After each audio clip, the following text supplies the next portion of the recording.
They say the city does not change a man overnight.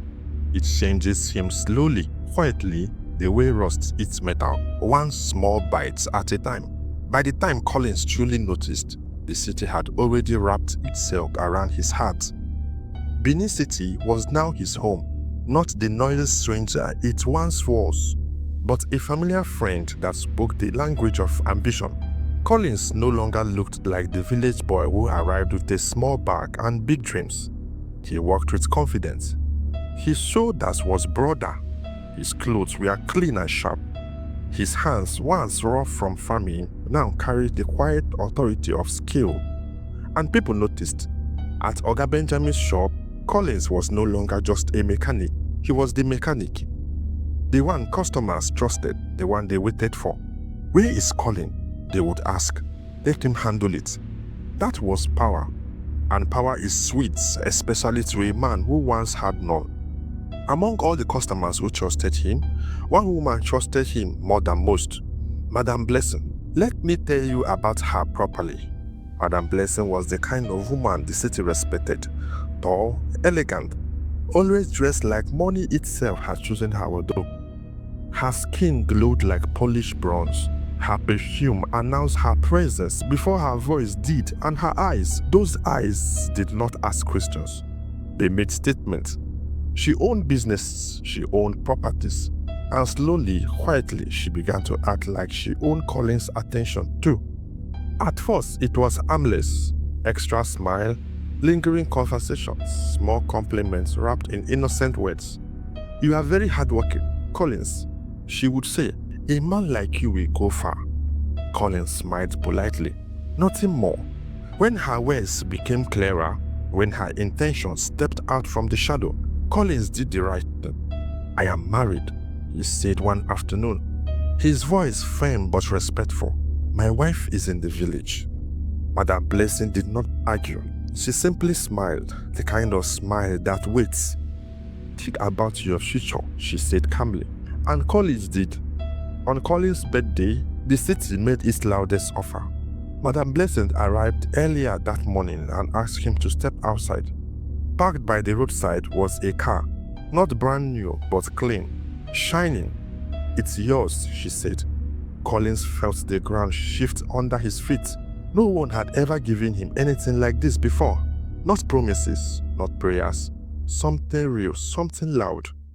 That night, alone in his apartment, Collins stared at the car keys like they were speaking to him. That was the night he forgot where he was coming from. From that moment, the line blurred. Madam Blessing was no longer just a customer. She became part of his life. She introduced him to a world where money spoke louder than memories, where success erased sacrifice, where the past was something you outgrew. Amaka's calls began to feel distance. Her voice reminded him of a version of himself the city no longer respected. I am busy, he would say. I will call you later. Later stretched into silence. Amaka felt it, but she did not understand it. Until one day, she decided to stop waiting. With an address given long ago by Oga Benjamin, Amaka packed her small bag and traveled to the city. Her heart was pounding with hope. Surely, once she saw Collins, everything would make sense. When she arrived at the workshop, Collins was not there. When Amaka reached the apartment, she knocked gently. Madam Blessing opened the door. They looked at each other, and both understood immediately. Inside, the apartment smelled of perfume and comfort, not struggle. Then Collins appeared. Collins, Amaka said, her voice breaking. He froze. Madam Blessing turned slowly. You know her? That moment demanded truth, but Collins chose fear. I don't know her, he said. Those words fell like stone. Amaka felt something tear inside her chest. She searched his face for the man she married. She saw only stranger wearing his skin.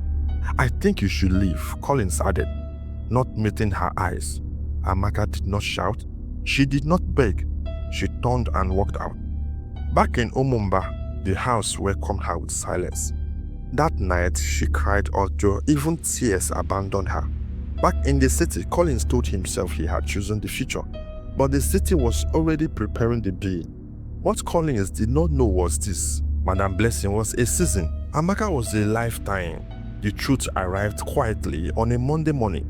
Madam Blessing was in her bedroom, tying her wrapper, when her phone rang. She smiled at first, thinking it was business.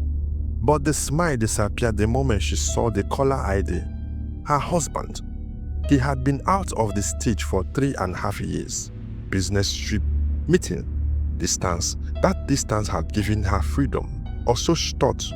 Blessing, the man's voice said calmly, "I am coming home this weekend." The room went silent. Madam Blessing sat down slowly on the bed. Her hands trembled. She asked no question. She said nothing more than, "Okay." When the call ended, she stood up and walked straight to the sitting room where Collins was eating breakfast. She looked at him differently now. No softness, no warmth, just urgency. "You have to leave," she said. Collins laughed slightly, confused. "Leave where?" "My husband is coming home," she replied. "This house is no longer safe for you." By then, Collins had already packed his belongings and rented out his small apartment. He had moved fully into Madam Blessing's duplex inside Edo Mega City Estate. He thought he had arrived. He thought this was the reward for his hard work. Now, there was no place to return to. He begged her to give him time. "Even 1 week. There is no time," she said sharply. "If you value your life, leave today." That same day, Collins carried his bag out of the estate like a thief. No goodbye, no closure, just fear pushing him forward. He went to Oga Benjamin's workshop the next morning, hoping at least to hold on to his work. But the city had already spoken. Oga Benjamin had heard everything. "You embarrassed me," the old man said, his voice heavy with disappointment. "You disrespected your home and your marriage. I cannot keep you here." Those words cut deeper than hunger ever did. By evening, Collins had lost everything: the woman, the house, the job, the respect. 4 years after leaving Omomba with hope in his chest, Collins boarded a bus back to the same village, emptier than when he left. When he arrived, the village had not changed.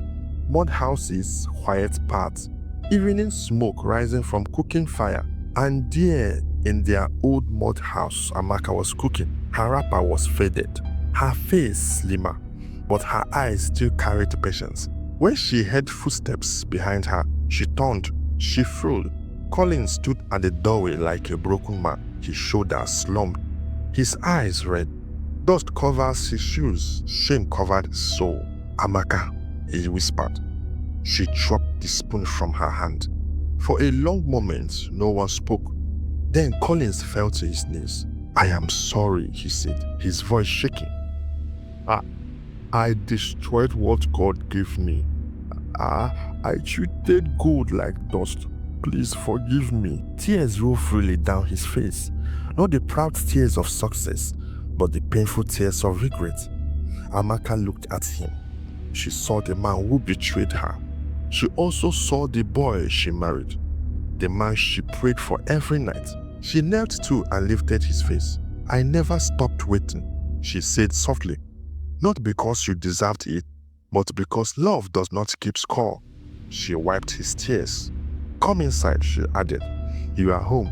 And for the first time since the city took him, Collins broke completely, in the arms of a woman he almost lost forever. The moral lesson of this story teaches us that not everything that shines is a blessing.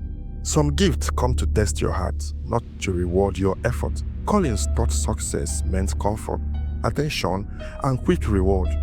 He mistook temptation for favor. He forgot that the woman who waited and sacrificed in silence is often more valuable than the one who arrived with gifts and pleasure. The city gave him speed, but it took his direction. It gave him excitement, but it stole his route. Amaka had nothing to offer him except loyalty, patience, and prayer. And that was why she was the most important thing he had. A man who abandoned his foundation for pleasure will eventually lose both. And a future built on betrayal will always collapse without warning. True progress is not measured by what you gain, but by what you refuse to lose. Because when the noise fades and the lights go out, The only thing that remains is the truth you walked away from, and whether it will still accept you when you return. Thank you for being part of this story to the end. To comment on it, like, share, and subscribe to this channel for more exciting story. Thank you and remain blessed.